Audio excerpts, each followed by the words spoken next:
Hello viewers, आज हम इस वीडियो में लेके आए हैं ऐसे लिखना या ऐसे कैसे लिखा जाता है ये सीखना। तो बच्चों के लिए ये बहुत मुश्किल होता है। हम जब उनको कोई ऐसा टॉपिक दे देते हैं कि आपने इस पर ऐसे लिखना है या पैराग्राफ लिखना है, तो ये बच्चों के लिए काफ़ी हद तक मुश्किल हो जाता है। तो इसके लिए ज़रूरी है कि हम सबसे पहले बच्चों को एक वे दें कि वो ऐसे कैसे लिखें, किस तरह उन्हें ऐसे लिखना है। क्योंकि इसे अक्सर स्कूल्स में जो है वो ऐसे को रटाया जाता है कि भाई अगर आपने काऊ का ऐसे लिखना है तो आपने ये लिखना है कि इसको 4 टांगें होती हैं या फिर इसको फला चीज़ होती है, टेल होता है या वो हमें मिल्क देती है वगैरह वगैरह जैसे। तो रट्टा लगाने से बेहतर है हम बच्चों को हर चीज़ वाज़े क्लियर बता दें कि एक कौ के पास ये चीज़ें होती है या एक कौ का जो फीचर्स है वो ये हैं, वो ये चीज़ खाती है, वो यहाँ पे रहती है। तो फिर बच्चे ने अगर खुद अपने आप लिखना आ जाए तो उससे अच्छी कोई और बात हो नहीं सकती। इससे पहले हम वीडियो स्टार्ट करें, प्लीज़ आप लाइक के बटन को ज़रूर दबा दें और हमारे चैनल को सब्सक्राइब कर दें। अब सबसे पहले जो हम टीचर्स बात क्लियर करेंगे वो ये करेंगे कि आप अपने बच्चे की पहले ब्रेन स्टॉर्मिंग करें।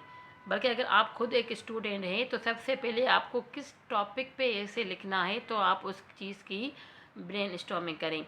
फॉर एग्ज़ाम्पल अगर क्लास 1 का बच्चा है और उसको हम कहें कि आप किसी भी फ्रूट जैसे कि वाटरमेलन, भी बच्चे को हम कहें कि आपने वाटरमेलन पर ऐसे लिखना है, तो बच्चा खुद से सोचेगा तो क्या सोचेगा कि वाटरमेलन में क्या है, क्या चीज़ है वाटरमेलन के बारे में जो मैंने लिखनी है।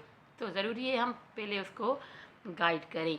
क्या, सबसे पहले आपने वाटरमेलन के शेप को देखना है कि वो शेप कैसा है। अब सब बच्चों ने वाटरमेलन तो देखा ही होगा, तो वो कह सकते हैं कि वाटरमेलन का जो शेप है वो राउंड है या स्फेयर में आती है या सर्कल है।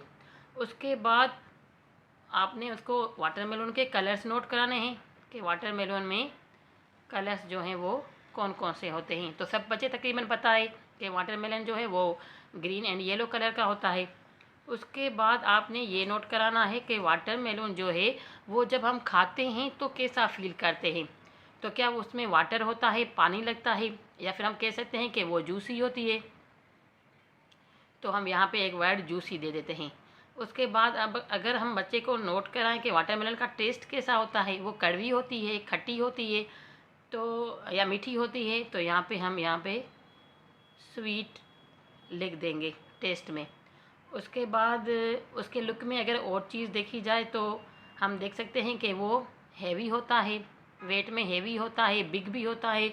तो शेप और कलर के साथ अगर हम यहाँ पे बच्चे को लिख दें कि वो वाटरमेलन जो है वो बड़ा फ्रूट होता है, बिग होता है, या उसकी जो बॉडी है वो हेवी है, ये भी कह सकते हैं। उसके बाद वाटरमेलन के सीड्स भी होते हैं।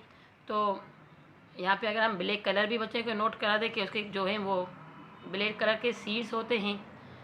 और वाटरमेलन लास्ट में कोई सा भी सेंटेंस बच्चा अपनी तरफ से लिख दे, जैसे कि वाटरमेलन मेरा फेवरेट है या फिर आई लाइक इट, तो यहाँ पे हम लाइक लिख देते हैं। तो अगर हम इस तरह से बच्चे की ब्रेन स्टॉर्मिंग कर दें तो बच्चों के लिए कोई भी पैराग्राफ लिखना बड़ा आसान हो जाए। जैसे अगर बच्चा अब स्टार्ट करता है, क्लास 1 का बच्चा है, स्टार्ट करता है, तो कह सकते हैं कि बच्चा इस तरह तो खुद ही लिख सकता है कि द वाटरमेलन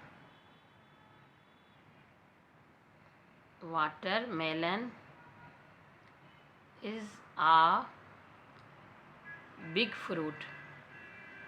यहाँ से स्टार्ट कर सकता है बच्चा। इट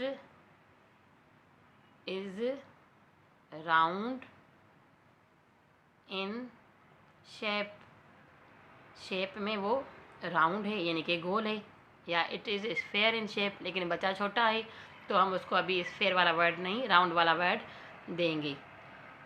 उसके बाद बच्चा लिख सकता है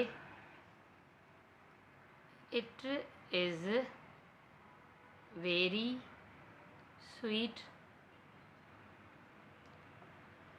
it is juicy and tasty। उसके बाद अगला जो सेंटेंस होगा, जूसी भी हो गया, टेस्टी भी हो गया, ब्लैक सीड्स। तो इट हैज़, अब सीड्स ज़्यादा नहीं होते, या कह सकते हैं कि ज़्यादा अगर होते हैं तो ज़्यादा, या अगर थोड़े हैं तो थोड़े। इट हैज़ मैनी, ज़्यादा होते हैं वैसे वाटरमेलन में तो। It has many black seeds. उसके बाद आखिर में आई लाइक वाटर मेलन। तो अगर हम इस तरह बच्चे की ब्रेन स्टॉर्मिंग करते हैं, अगर हम बच्चे को इस तरह के पॉइंट नोट करके देते हैं, तो बच्चा खुद से ही एक पैराग्राफ या ऐसे लिख सकता है, उसको रटने की बिल्कुल भी ज़रूरत नहीं है। हाँ, लेकिन इसमें थोड़ी प्रैक्टिस चाहिए होती है बच्चे की।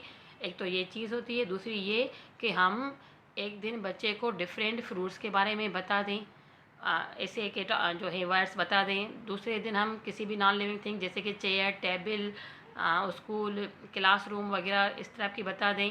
तो इस तरह कोई भी बच्चा आसानी से ऐसे लिख सकता है। Thanks for watching. Please subscribe my channel and keep watching.